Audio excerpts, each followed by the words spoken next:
Are you still relying on your phone's built-in weather app for travel planning? I'm going to show you why that's the biggest mistake and what you should be doing instead before your next trip. Have you ever planned a roadie in New Zealand only to have the weather completely ruin parts or all of your itinerary? You're not alone. The unpredictable weather here can turn from sunshine to downpour in a matter of minutes. That can leave you feeling frustrated and unprepared.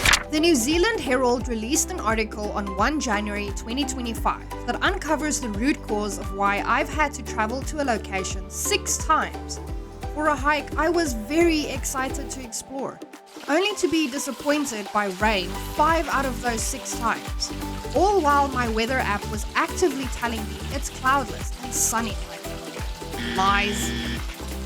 Now, I could probably have enjoyed my hike in the rain regardless, but let's face it, some activities are better suited for a sunny day.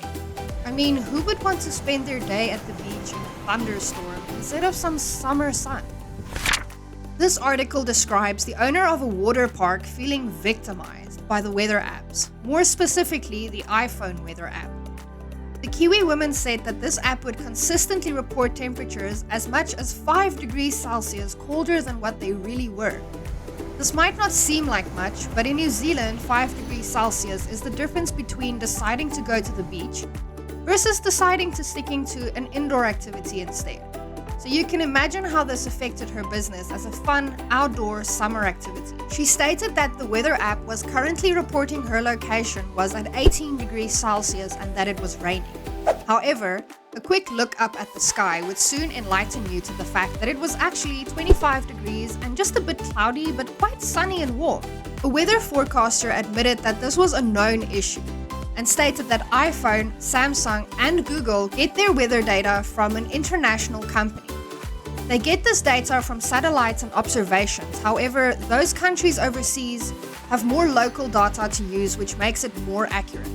This is not as easy due to Metservice and Niwa controlling the commercial privilege to data in New Zealand. Like most things in New Zealand, the duopoly of power has negative impacts on the community. Another meteorologist explained that data is only part of the picture and that another source of error could be the models they use in certain locations. Both of these problems, however, stem from the use of our mobile's native weather app.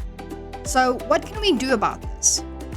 This article advises us to download the Metservice Weather app instead of resorting to our default applications for predictions in New Zealand, especially if you're an iPhone user. Besides more accurate weather predictions, this app also offers some other useful features that increases the value gained by switching, such as showing the tide times, something I've had to use an altogether separate app for until now, or other interesting metrics like when is the best time to hang your laundry outside, or for our trading men out there, which type of work they should or should not perform based on the conditions.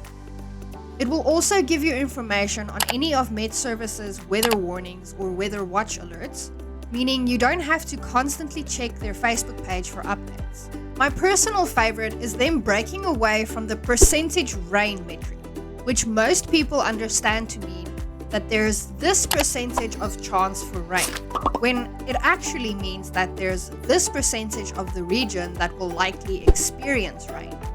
This is exactly why it's such an unreliable metric. How would you know if you fall in the percentage of the region until it's already foiled your outdoor plans for the day?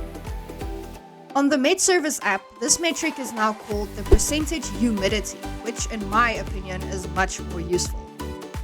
Most people here would tell you that just because it looks like there's one hell of a storm approaching doesn't mean you'll even see any rain. This is the land of the long white cloud after all. If you want to get your hands on this app to check it out for yourself, I'll leave a link for both iPhone and Samsung in the description below, or you can download it for free from your app store. Here's to more accurate weather predictions and less cancelled plans this summer. If you found this information useful, please consider subscribing for more inside tips about life in New Zealand. Happy travels, and thank you for watching.